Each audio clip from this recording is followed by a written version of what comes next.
Nicky Henderson fears for Cheltenham Festival as his 150 horses are tested for equine flu. Like all his fellow Cheltenham hopefuls, champion trainer Nicky Henderson is wary of time running short ahead of the festival after the BHA decided to halt all action until next Wednesday at the earliest after an outbreak of equine influenza at the stable of Donald McCain. 3 unnamed horses trained by McCain have tested positive to and in all, 21 meetings will be lost if the sport restarts on Wednesday, a 6-day shutdown. The worst part of it is that we are starting to miss races that were part of the horses' preparation, Henderson told BBC Radio 5 Live on Friday. Some of ours aren't going to run again before Cheltenham, some of them, I hoped to run again. Then of course, if it gets too close to Cheltenham it's too close to race them. They need that gap. We're just going to have to pray it will all go ahead as normal, and this will blow over as quick as it's come in. Henderson reported early on Friday morning that the BHA's urgent action plan to test all horses is already underway. We have a team of 6 vets here currently, taking nasal swabs off all of our 150 horses, and they are then going to be driven immediately to the Animal Health Trust at Newmarket, where they will be analyzed, he added. I'm estimating it's going to be 1,500 plus, from all yards, that have been taken today.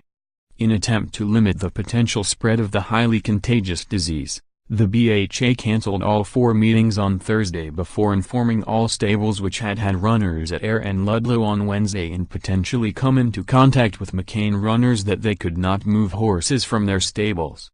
The decision put over 100 stables into lockdown, including the top stables of Philip Hobbs, Paul Nicholls, Dan Skelton, Colin Tizard and Nigel Twiston-Davis. While the BHA initially hoped it might be able to restart racing if testing the entire McCain stable confirmed that the infection was limited to the 3 horses that tested positive, the logistic reality of having to test around 1,000 horses spread around the country meant a longer shutdown was needed. Henderson, who had been due to run Supreme Novice's hurdle favorite Angel's Breath at Huntingdon on Thursday, admitted it is an anxious time. I'm nervous. It will be very interesting to see if any other horses have been challenged by it, he said. This is very, very virulent, so it doesn't matter how much pains you go to keep these things at bay, it is very dangerous. The vulnerability of British horses outside the racing population is another potential complication. We are all totally vaccinated, originally, it's compulsory, Henderson said. Unfortunately, I'm told that actually there is only 40% of the horses in Britain are actually vaccinated, because horses outside racing, there is no jurisdiction to say you have to be vaccinated. So you can take it 60% are not vaccinated, and they will have it. It will be out there. These horses of ours have probably been challenged by it, but because they're vaccinated, they can fight it off. Therefore, it's very often very low grade and hard to find. I honestly don't believe that any horse is in any grave danger from it, but on the other hand, if it did spread, you'd have to close down racing anyway because all the horses would be unrunnable because they were sick. So it is right to take these precautions. We're obviously waiting with bated breath to find out, has it affected anybody else? What is equine influenza? It is a highly contagious virus which can affect horses, donkeys and mules of any age, sex or breed. The virus attacks the airways, prevents drainage of fluid from the lungs and can even lead to pneumonia. Symptoms include a snotty nose, high temperature, muscle soreness and lack of appetite. How serious is it? The severity of the disease depends on the strain of the virus. It can be dangerous and occasionally fatal to horses that have not been vaccinated, young foals, mares in foal and horses that are already ill with other diseases. Healthy adult horses are not normally at risk of death. Humans are also not at risk, but can transmit the virus. How does it spread? The virus is easily transmitted by nose-to-nose contact between horses, indirectly by airborne particles or through contaminated clothing and equipment. How are sick horses treated? Infected horses should be isolated.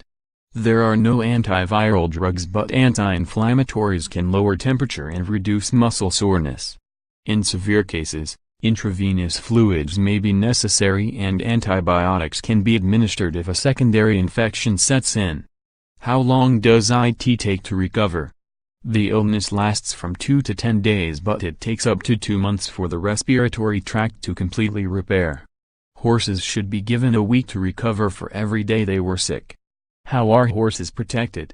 Thoroughbred racehorses must be vaccinated. They are given a primary course of 3 injections followed by an annual booster. Some trainers give boosters more regularly. Vaccinations for a racehorse are recorded in its passport. Failure to keep this up to date would result in disciplinary action against the trainer from the British Horse Racing Authority and a fine. Has there been an outbreak before? The disease broke out in Australia in 2007 and took 6 months to be officially eradicated and for horse-related activities to resume.